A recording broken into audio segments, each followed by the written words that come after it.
est à Madame Varayas pour une explication de vote sur l'ensemble de cette proposition. Madame la Présidente, Monsieur le Ministre, mes chers collègues, la feuille de route de l'État pour atteindre la neutralité carbone en 2050 mise sur une augmentation de 27% du trafic ferroviaire d'ici à 2030 et de 79% d'ici 2050.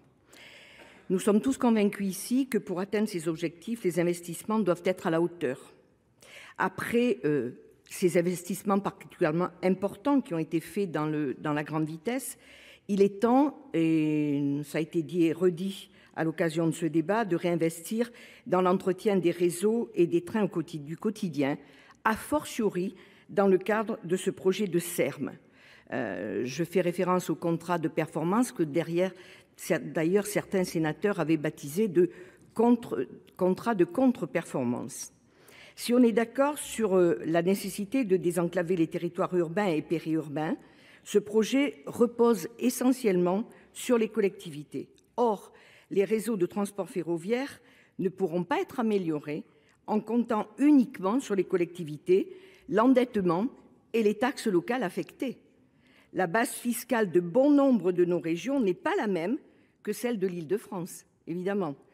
Il est à craindre, une fois encore, malheureusement, que les moyens restent dans les métropoles et ne répondent pas aux besoins de faire vivre les petites lignes de TER dans notre ruralité.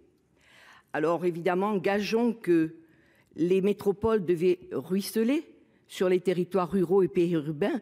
Eh bien écoutez, souhaitons-le parce que ça aussi participerait de la décarbonation de nos transports.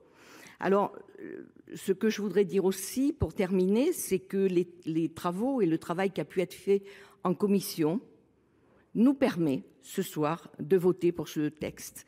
Et je remercie la commission d'avoir répondu à certaines de nos attentes, notamment en matière de la conférence nationale de financement. Merci, chers collègues. Monsieur Mandelli, pour explication.